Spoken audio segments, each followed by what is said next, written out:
The dust wasn't just dust. It was a shroud, a choking reminder of every mile, every closed door, every last hope turning to grit in her mouth. Clara walked, but her body had given up long ago. Only the dead weight in her arms kept her moving. Samuel, 5 years old with the heft of a 3-year-old and eyes that held the ancient, hollow look of starvation. The Kansas prairie wasn't golden. It was scorched, a cruel, endless expanse that mocked her with its emptiness. 12 miles since dawn, a dozen homesteads, a dozen rejections. We got troubles enough without taking on yours. The words echoed with the slam of the last door. Mrs. Garrison peering through a crack, her face a knot of fear and suspicion. It wasn't just pity they were denying her. It was something else, a deeper, colder fear, as if Clara wasn't just a widow with a sick child, as if she were cursed. Samuel's voice was a dry rustle of leaves. "Mama, my belly hurts." "I know, sweet boy, I know." A promise she couldn't keep. 3 days since Sheriff Watson had kicked them out of their shack. Her husband Tom's debts, he'd said, waving papers she couldn't read. The bank owned everything. Everything but the clothes on their back and the piece of jerky in her pocket the size of her thumb. And then she saw it. A smudge on the horizon. Smoke from a chimney. A horse ranch. Low slung and isolated. Smaller than the others. More desperate. Just like her. A man emerged from the barn as she reached the gate. Tall, broad-shouldered, his face lost in the shadow of his hat. He moved with a brutal economy of motion. Nothing wasted. Not a step, not a breath. Clara swayed, the world tilting. Samuel whimpered. "Please," her voice cracked. "My boy. He's starving. I can work. Cook, clean, mend. I know horses. I'm not asking for wages." The next words tasted like ash. The final surrender. "I'll be your servant. A bondservant. 7 years, just, please, give my boy food." The man said nothing. He just watched, his stillness a physical force. It was more terrifying than any anger she had faced. It was the stillness of a predator. He walked closer, his boots kicking up puffs of dust. Now she could see his face, weathered leather, deep lines, and eyes the color of a frozen winter sky. Those eyes flicked from her to Samuel, lingering on the boy's sunken cheeks. "What's wrong with him?" His voice was low, rough as gravel. "Hungry," she said simply. "Fever, too, I think." His jaw tightened. He looked at the house, then at the setting sun, then back at her. The silence stretched, pulling at her nerves until she thought she might snap. "He's all I have left," she whispered. Something flickered in his eyes. A recognition, a decision. He turned and walked back toward the house, leaving the gate swinging open behind him. He didn't speak, didn't gesture, but the message was clear. He paused on the porch steps, glancing back. "You coming or not?" Relief hit her so hard her knees buckled. She scrambled through the gate, Samuel a lead weight in her arms. The house was simple, sturdy, and inside as spare as a monk's cell. A table, 2 chairs, a rocking chair. Clean, orderly. The home of a man who lived utterly alone. "Set him there." The man nodded toward a buffalo hide by the cold hearth. Clara laid Samuel down. The boy curled into a ball, seeking a warmth that wasn't there. She heard the man moving behind her, the clank of a pot, the splash of water. When she looked up, he was crouching beside her, holding out a bowl of water and a clean cloth. "For the boy," he said. Her hands trembled as she took it, dabbing Samuel's face. The man returned to the stove. The smell of frying meat hit her like a punch, and her stomach cramped so violently she had to grip the floor to keep from fainting. "There's more water in the pitcher," he said, not turning. "Drink some. Won't do the boy any good if you collapse." He paused. "That's an order." She drank. The water tasted like salvation. He brought 2 plates to the table. One piled high with salt pork and beans, the other with a tiny portion. Boy gets the small plate. His stomach's shrunk. Too much will make him sick. He pushed the full plate toward her. "You eat the rest." I can't. It's too much." "Eat, so you can take care of him." His tone left no room for argument. She cut the meat into tiny pieces for Samuel, her eyes burning with unshed tears.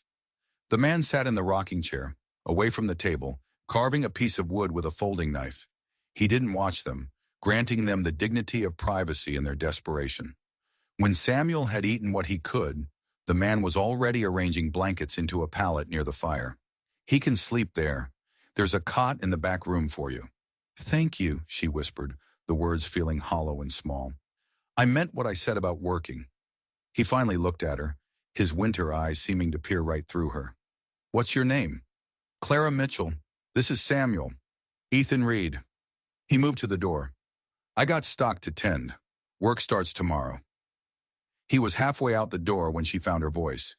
"Mr. Reed, why? Why didn't you turn us away like everyone else?" He paused, his hand on the doorframe, his back still to her. For a long moment she thought he wouldn't answer. Then he spoke, his voice low and strange. "Because I recognize the boy." The door clicked shut, leaving Clara in the gathering darkness, her mind reeling. He recognized Samuel? How? They had never been in this part of the country. They knew no one. What did he mean? She looked down at her sleeping son, at his familiar face, and a new kind of fear, cold and sharp, pierced through her exhaustion. She had run from a known danger right into the arms of a complete mystery. This wasn't just shelter. She didn't know what it was, but it was not what it seemed. And as the prairie wind howled outside, Clara understood that her journey wasn't over. It had just taken a terrifying, inexplicable turn. Clara woke to the smell of coffee and wood smoke. For a dizzying moment, she thought the last day had been a hunger-induced dream. But there was Samuel, sleeping peacefully by the hearth, a touch of color back in his cheeks. The fever had broken, and on the table, 2 plates covered with a cloth held biscuits and peaches. The house was empty. Through the window, she could see Ethan Reed in a corral, working with a young horse, his movements patient and sure. She studied his face from afar. He was a man locked away inside himself. But what was he locking away? And what did it have to do with her son? She shook off the unease. Work was a comfort, a familiar rhythm in a world gone mad. She found cleaning supplies and set about scrubbing the small house until it shone. Samuel, bless his heart, followed her around, chattering about the horses he could see, his energy a fragile but hopeful sign. When Ethan returned at midday, he stopped in the doorway, his eyes taking in the changes. He gave no sign of approval or disapproval.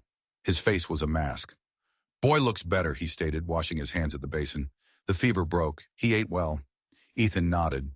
He turned his gaze on Samuel, who was hiding behind Clara's skirts. And that strange look was there again. Not just observation, recognition. "You know horses, boy?" he asked. Samuel nodded shyly. "Come on, then." He led them to the barn, the warm, familiar smell of hay and animal life wrapped around her. He took them to a stall where a mare stood over a newborn foal, all wobbly knees and curious eyes. Samuel gasped with delight. "Can I pet her?" "If you're gentle." Ethan's large, calloused hand guided Samuel's small one, showing him how to approach, where to touch. He was surprisingly good with the boy, his voice losing some of its gravelly edge. But as he looked at Samuel stroking the foal, his expression was haunted. Clara couldn't stand it any longer. As they walked back to the house, she fell into step beside him. "Mr. Reed." "Ethan." "You said you recognized him." He didn't look at her. "I did." "How? We've never been here before. We don't know anyone." He stopped, turning to face her. The winter sky eyes were cold, but there was something else in them. A deep, old pain. "I don't know your son, Mrs. Mitchell. I recognize the ghost he was carrying." She stared at him, confused. "I don't understand." "You ever see a child who's been through the worst of it?" he asked, his voice dropping lower. "A child who has seen things no one should ever see? They get a look in their eyes, a hollowness, the kind of look soldiers get." He paused. "I knew that look, because the last time I saw it was in a mirror, when I was his age." The confession hung in the air between them. It wasn't the answer she expected. It was something far more personal, far more disturbing. This man wasn't just a stranger. He was a fellow survivor of some unnamed horror. He hadn't seen her son. He'd seen himself. That afternoon, while mending his shirts, she found something tucked into the pocket of an old work coat. a small carved wooden horse worn smooth with age. It was crudely made, but with a loving hand. She turned it over and over. Later, as they ate supper in their now usual silence, Samuel piped up, "Mr. Reed, how come you live all alone?" Clara shushed him, but Ethan answered the boy directly. "Been alone a long time. Gotten used to it. Don't you get lonely?" A shadow passed over Ethan's face. "Sometimes," he said, his eyes flicking to the empty chair at the table. "That's why I keep the horses. They're good company." After Samuel was asleep, Clara approached Ethan as he banked the fire. She held out the small wooden horse. "I found this." He froze. His face, usually so guarded, was suddenly bare, vulnerable. He took the carving from her, his thumb stroking the worn wood. "Where did you get this?" His voice was a choked whisper. "It was in your coat pocket." He looked from the horse to her, and his eyes were filled with a terrible raw grief. "This was my brother's," he said. "My younger brother, David. He made it for me before it happened." "What happened, Ethan?" He looked away, out the dark window, as if seeing a scene from long ago. "We were a family once. A mother, a father, 2 boys. Lived on a homestead not 20 miles from here. We weren't rich, but we were happy." He stopped, swallowing hard. "Then a man came, a charismatic man with easy promises and a fast smile. My father trusted him, took a loan from him to buy more seed after a bad harvest. The air in the room grew heavy, thick with impending doom. The man's name," Ethan said, his voice turning to ice, "was Mason." Clara felt the floor drop out from under her.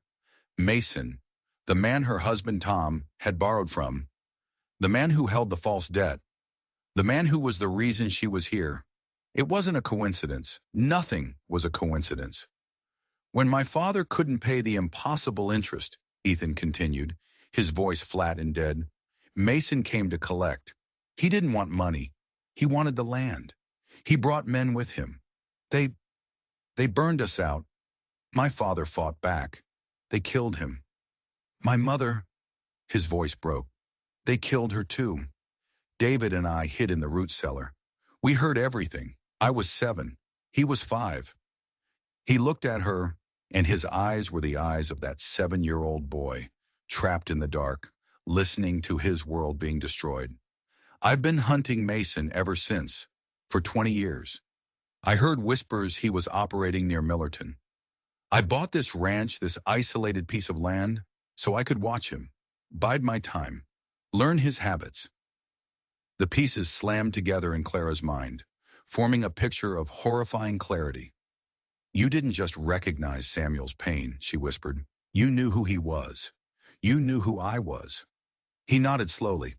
"I've been following Tom Mitchell's troubles for months. I knew he was in deep with Mason. I was waiting for the right moment to approach him, to try and turn him against Mason." He looked down at his scarred hands. "But the fever took him before I could, and then Mason made his move on you. So when I showed up at your gate, it wasn't a coincidence," he finished. "It was an opportunity. I couldn't save my family, Clara. But Mason isn't going to destroy another one. Not on my watch." She stared at him, this silent, solitary man. He wasn't a savior. He was an avenger. And she and her son weren't guests he'd taken in out of pity. They were bait. The revelation changed everything. The air in the small house crackled with unspoken tension. Every shared meal, every quiet evening, was underscored by the terrible truth connecting them. Clara was no longer just a housekeeper. She was a pawn in a decades-long vendetta. Ethan wasn't just her employer. He was a man patiently stalking his prey, and he had just brought that prey's primary target into his den. He began to train her. It started subtly. "Winter's coming," he'd said one morning. "Good to know how to handle a rifle. For wolves. Or worse." He taught her to shoot. He was a patient, methodical teacher, his hands guiding hers on the stock of the heavy rifle, his voice a low rumble by her ear. "Don't think. Just breathe. See the target. Squeeze." The first time she hit the tin can balanced on the fence post, a grim satisfaction settled in her gut. This was more than just learning to hunt. This was learning to fight. He taught her about the land, the hidden trails through the scrub, the places a person could disappear. He showed her which horses were fastest, which had the most stamina. "If trouble comes and I'm not here," he said, his eyes fixed on the horizon, "you take Samuel and you ride for the Harrison place. Don't stop for anything." He was preparing her for a war. The waiting was the worst part. Every distant rider, every coyote's howl, sent a jolt of adrenaline through her. She started sleeping with a heavy iron skillet next to her cot. She found herself watching the road, just as Ethan did, her eyes scanning for the telltale dust cloud of approaching horses. One afternoon, a wagon did appear. Not Mason's men, but Jim Harrison, their nearest neighbor. He was a decent man, with a kind wife who had sent over a jar of preserves. "Heard you took on some help, Ethan," Jim said, his eyes full of friendly curiosity as he looked at Clara and Samuel. "Mrs. Mitchell is my housekeeper," Ethan said, his tone flat, discouraging questions. But Jim was a talker. "Just came from town. Place is buzzing. Seems that storm that came through a few weeks back hit Mason's place hard. Flattened it. He's been in town since, staying at the saloon, drinking and talking wild." Clara's hand tightened on Samuel's shoulder. Jim lowered his voice. "He's telling everyone Tom Mitchell owed him a fortune. Says the widow ran off with something that belongs to him. Something more than money. He's offering a reward for information on her whereabouts. A big one." The casual neighborly visit had just turned deadly. It wasn't just about a debt anymore. Mason had made her a wanted woman. After Jim left, the silence in the house was a suffocating blanket. "He knows I'm here," Clara said. It wasn't a question. "Someone from town must have seen you, put two and two together," Ethan said, checking the loads in his rifle. "Or maybe Harrison's visit wasn't so friendly. Maybe Mason paid him to come sniffing around." The paranoia was a poison, seeping into everything. Could they trust anyone? "What did Tom take, Clara?" Ethan asked, his voice soft but insistent. "What does Mason think you have?" "I don't know. We left with nothing. Clothes, my mother's Bible. That's it." She was frantic, searching her memory. Tom had been secretive and scared in his final weeks. He'd been drinking heavily, muttering about getting what was owed to him, about one last score that would set them right. She remembered him coming home one night, his clothes muddy, his eyes wild with a strange mix of terror and triumph. He'd been clutching a small, heavy leather satchel. He'd told her to ask no questions, that this would save them. The next day, the satchel was gone. A week later, the fever took him. "A satchel," she whispered. "He had a leather satchel. I don't know what was in it, and I don't know where it went." Ethan's eyes narrowed. "Mason isn't a man who deals in cash. He deals in leverage, deeds, contracts, blackmail." He looked at her, a new theory dawning in his eyes. "Clara, the things you grabbed when you left the shack, your mother's Bible, where is it?" "It was in the lean-to. The storm," her voice trailed off. "The lean-to had been obliterated. Her few possessions, including the Bible, were gone, scattered across the prairie by the wind." Ethan's face was grim. "Mason wouldn't offer a reward for a woman he could just take. He's not after you, Clara. He's after what he thinks you know. The location of that satchel." A horrifying thought struck her. "You don't think Tom wouldn't have hidden it in the Bible, would he?" It seemed sacrilegious, impossible. "A desperate man will hide salvation wherever he can find it," Ethan said. "Maybe it wasn't the satchel itself. Maybe it was a map, a key, a single piece of paper. The Bible was gone, lost to the storm. Whatever secret it held, if any, was gone with it. Or was it?" Clara's mind raced back to the day of the storm. The wind, the rain, the splintering crash of the lean-to.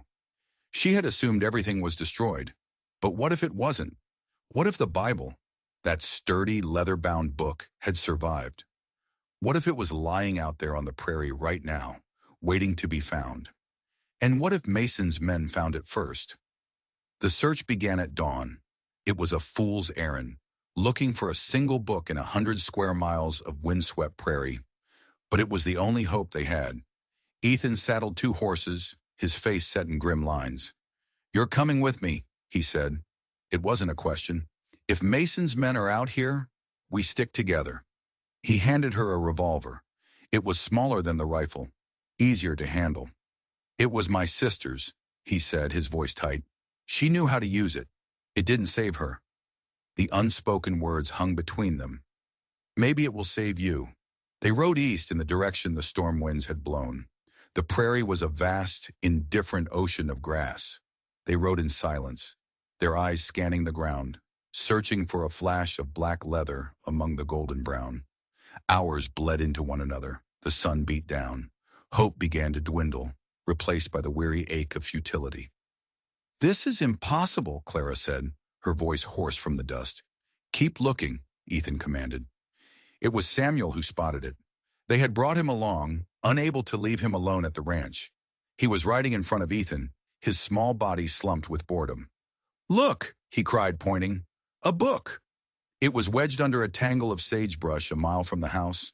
The leather cover was scuffed and battered, the pages warped by moisture. But it was unmistakably her mother's Bible. Clara slid from her horse, her hands shaking as she picked it up. She fumbled with the clasp, her heart hammering against her ribs. She opened it, the damp pages sticking together. She riffled through them. Genesis, Exodus, Psalms, nothing. No map, no key, no hidden document, just the word of God, underlined in places by her mother's steady hand. The hope that had flared so brightly died, leaving behind the bitter ash of disappointment. There's nothing here, she said, her voice flat. Ethan dismounted, taking the Bible from her. He didn't look at the pages. He ran his calloused fingers along the inside of the thick leather cover, pressing, feeling. His fingers stopped on a spot near the spine. Here, he said, his voice tense with excitement. He pulled his knife and carefully, painstakingly, worked at the seam where the cover's inner lining was glued to the leather. The paper was old and brittle. He slowly peeled it back, and there, nestled in a hollowed-out section of the cover, was a single, folded piece of paper. It wasn't a map. It was a deed. The deed to a silver claim in the mountains to the west. And the name on it wasn't Tom Mitchell's or Mason's. It was signed by the territorial governor, and it granted ownership of the claim to a man named David Reed, Ethan's younger brother. Clara stared at the document, her mind refusing to process what she was seeing. David, but you said... I said Mason burned us out, that he killed my parents. Ethan's voice was a raw, strangled sound. What I didn't know, what I never could have known, was why. He looked up from the deed, his eyes blazing with a 20-year-old fury brought back to life. Our homestead wasn't just dirt and rock. My father must have found silver. He must have registered the claim in my brother's name to protect it. Mason wasn't after the land. He was after this. The whole ugly story was suddenly clear. Mason had murdered Ethan's family for that deed. He must have searched for it for years, never finding it. Then somehow, he must have learned that Tom Mitchell had stumbled upon it. But how did Tom get it? Clara wondered aloud. The old Reed homestead is a ruin, Ethan said, his mind clearly racing.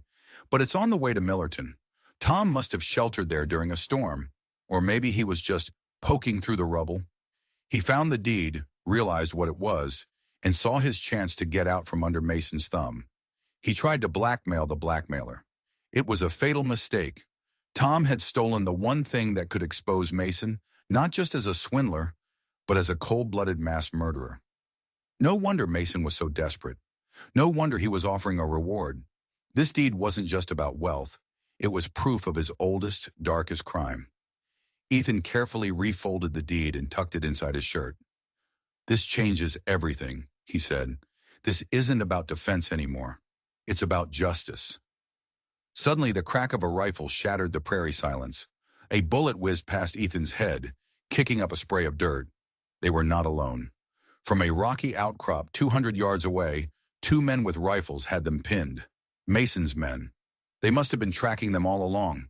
"Get down!" Ethan yelled, shoving Clara and Samuel behind the horses. He drew his own rifle, firing back toward the rocks. Another shot answered him, striking the ground near his feet. They were trapped, caught in the open, with minimal cover and a 5-year-old child.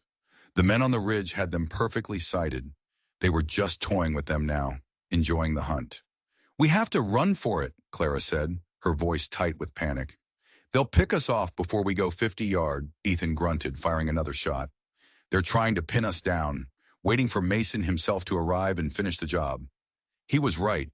This was a trap, and they had walked right into it.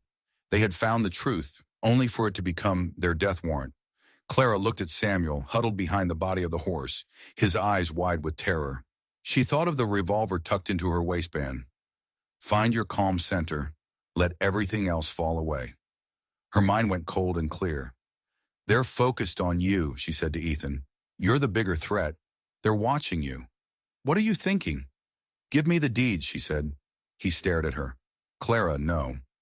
They're not watching me, not really, and they're not watching the boy." She looked at the vast open prairie. There was a dry creek bed, a shallow depression in the land, about 100 yards away. It wasn't much, but it might be enough. "I can create a diversion, draw their fire. While they're shooting at me, you take Samuel and make a run for that creek bed. From there, you can circle back to the ranch." "It's suicide," he hissed.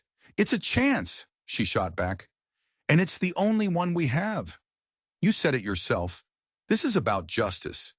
That deed is the only proof. It has to survive even if we don't. Now give it to me." For a heart-stopping second, their eyes locked. His were filled with fury and fear for her. Hers were filled with a grim, maternal resolve. He saw that she meant it, that she would trade her own life for her son's, without a second thought. With a curse, he pulled the deed from his shirt and pressed it into her hand. At the same time, he pulled Samuel closer. "I'll draw their attention to the left," he whispered, his voice tight. "When I fire, you run right. Don't look back. Just run." "No," Clara said, her voice steady. She tucked the deed deep into her dress. "You take Samuel. You run. I'll be the diversion." Before he could argue, she took a deep breath, broke cover, and started running. She ran, not toward the safety of the creek bed, but in the opposite direction, a desperate zigzagging pattern across the open prairie. She was making herself the most obvious, most impossible to miss target. The gamble paid off. The rifle shots, which had been focused on Ethan's position, immediately swung toward her. A bullet tore through the fabric of her sleeve.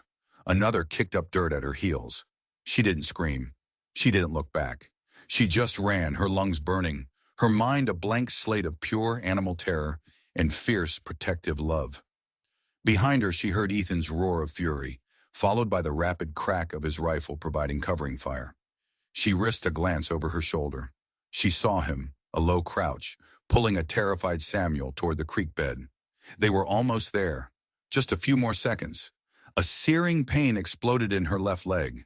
She cried out, stumbling, falling hard to the ground. The world swam in a haze of agony. She tried to get up, but her leg wouldn't obey. The shooting from the ridge stopped. They had her, a wounded animal, unable to flee.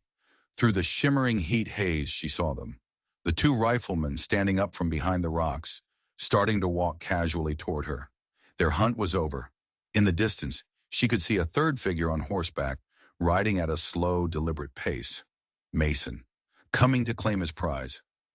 She lay in the grass, the prairie dust coating her tongue, and knew this was the end. Ethan and Samuel were safe for now, but Mason would get the deed from her body. He would win. She fumbled at her waistband, her fingers closing around the cold, heavy steel of the revolver Ethan had given her. Sarah's gun. It didn't save her. Her vision was starting to blur at the edges. The two men were getting closer, their faces smug, triumphant. She could hear Mason's horse now, the slow, steady clop of its hooves, the sound of a death knell. She raised the revolver. Her arm felt impossibly heavy. The front sight wavered. She thought of Ethan's words. Breathe. See the target. Squeeze. She aimed for the closer of the two men. He was laughing, saying something to his partner. He didn't see her as a threat, just a wounded woman. His mistake. She squeezed the trigger. The gun kicked, the sound deafeningly loud. The laughing man grunted, clutching his chest, a look of utter surprise on his face before he crumpled to the ground. The second man stared in shock, his rifle half raised. That second of hesitation was all she needed. She fired again. The shot went wide, but it was enough to send him diving for cover. But she knew it was a temporary reprieve. Mason was almost upon her. She tried to reload, but her fingers were clumsy, slick with blood from her leg. She fumbled the cartridges, dropping them into the grass. Mason reined in his horse a few feet away, looking down at her from his saddle. He wasn't smiling now. His face was a thunderous mask of rage. "You have caused me more trouble than you are worth, woman," he snarled. He dismounted, pulling a large pistol from his belt. "Give me the deed, now." "Go to hell," she spat, the defiance a last, small victory. "I've already been there," he said, cocking the hammer of his pistol, "and I am not going back. Last chance. Where is it?" She just stared at him, her hand still clutching the empty revolver. His face twisted in fury. "Fine. Have it your way." He raised the pistol, aiming it squarely at her head. Clara closed her eyes, her last thought of Samuel's face. But the shot that rang out wasn't from Mason's gun. It was the sharp crack of a rifle from somewhere far behind her. Mason grunted, a sound of pained surprise. He staggered back, a dark stain spreading across his chest. His pistol discharged into the dirt as he fell. His eyes, wide with disbelief, stared at the empty blue sky for a moment before they glazed over. Clara pushed herself up on her elbows, her head spinning. She looked back toward the creek bed. Standing on the rise, rifle still smoking in his hands, was Ethan. He hadn't run. He had hidden Samuel, then circled around, flanking them. He had waited for the perfect shot. The remaining rifleman, seeing his boss fall, fired one last panicked shot in Ethan's direction before turning and fleeing into the rocks. Silence descended on the prairie. It was over. Ethan was running toward her, his face a mask of terror and relief. He fell to his knees beside her, his hands hovering over her wounded leg, afraid to touch her. "Clara, Clara, can you hear me?" "I can hear you," she whispered, a weak, giddy laugh bubbling in her throat. "You were supposed to run." "You know I couldn't do that," he said, his voice thick with emotion as he gently probed the wound. "The bullet went clean through. It's bad, but you'll live." He ripped a strip from his shirt, his hands surprisingly gentle as he fashioned a tight bandage. He looked past her, at the body of the man she had shot, then at Mason, lying still a few feet away. "You did it, Clara," he said, his voice full of awe. "You saved us." "We saved each other," she corrected. He met her eyes in the guard he always kept. The wall of ice he'd built around himself for 20 years, finally shattered. She saw not the avenger, not the stoic rancher, but the man underneath.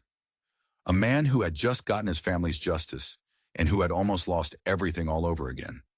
He carefully scooped her into his arms. "Let's go home," he whispered. As he carried her, she reached inside her dress, her fingers closing around the folded precious deed. It was safe. The proof was safe. Justice was done. But as Ethan carried her across the prairie, with Samuel calling to them from the safety of the creek bed, Clara knew this wasn't just the end of a long and bloody hunt. It was the beginning of something else. Something she never thought she would have again. A future. The aftermath was messy. Sheriff Dunar, alerted by a breathless Jim Harrison whom Ethan had sent for, arrived with a posse. They found the scene just as it was. 2 bodies, a wounded woman, and a story that bordered on the unbelievable. But then Ethan produced the deed. That single piece of paper, stained with Clara's blood, changed everything. It corroborated Ethan's story of the 2-decade-old massacre. It explained Mason's obsession. An investigation into Mason's ledgers back in town uncovered a vast network of extortion and intimidation. It turned out half the county had been terrorized by him. Clara and Ethan weren't seen as killers. They were hailed as heroes. The weeks that followed were a blur of healing. Clara's leg was slow to mend, forcing her to stay off her feet. It was a strange kind of peace. For the first time in years, she had nowhere to run to. She could only sit on the porch of the small ranch house and watch the seasons turn. Ethan was a surprisingly tender nurse. He cooked for them, cleaned the house, and cared for her wound with a gentle competence that still managed to surprise her. He spent hours with Samuel, teaching him to carve his own small wooden animals. his patience seemingly endless. The silence between them changed. It was no longer fraught with tension and unspoken secrets.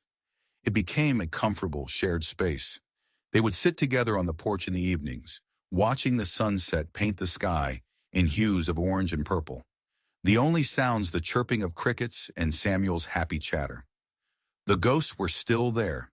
Ethan still had moments where his eyes would grow distant, lost in a past she could only imagine. And Clara still woke from nightmares of running, the phantom pain in her leg a sharp reminder of how close she'd come to the end. But they were no longer alone with their ghosts. They could face them together. One evening, as the first chill of autumn began to creep into the air, Ethan sat beside her on the porch swing. He had been quiet all day, a thoughtful, nervous energy about him. "The silver claim," he said, breaking the silence. "It's been verified. It's real. And it's significant." "That's good," she said softly. "You'll finally have what was stolen from your family." "It's not mine," he said, turning to look at her. His winter sky eyes were clear and serious. "The deed is in my brother's name, David Reed. He's gone. Legally, I'm the next of kin, but that's not the whole truth, is it?" He reached out and took her hand. His was warm and strong around hers. "That deed wouldn't exist without you, Clara. You protected it. You bled for it. And Tom, for all his faults, he's the one who found it. He set all of this in motion." He took a deep breath. "What I'm trying to say is, half of it is yours. Yours and Samuel's. No arguments." She opened her mouth to protest, but he put a finger to her lips. "I'm not done," he said, a faint, rare smile touching his lips. "This place, this ranch, it was just a staging ground for my revenge. A shell. It wasn't a home. Not until you and Samuel filled it with life."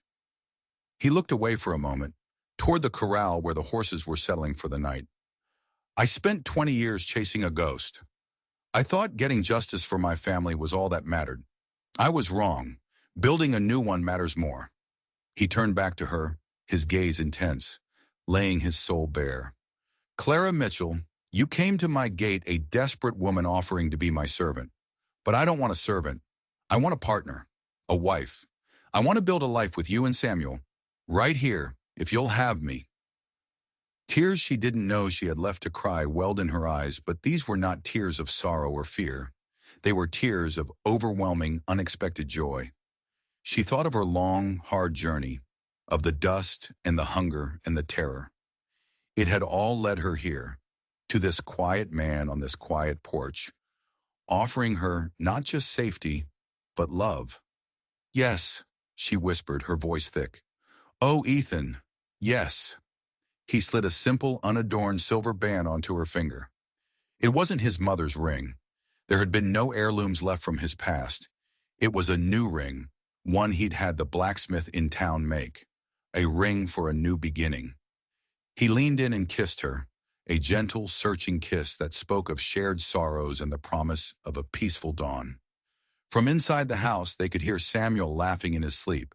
The prairie wind whispered through the grass, carrying away the last of the ghosts, leaving only the three of them, a small, unlikely family, finally home. If you enjoyed this story of survival and redemption on the unforgiving frontier, do me a favor. Hit that subscribe button and turn on notifications because you won't want to miss what's coming next. And head down to the comments and let me know. What was the one twist that completely shocked you? Thanks for listening, and I'll see you in the next one.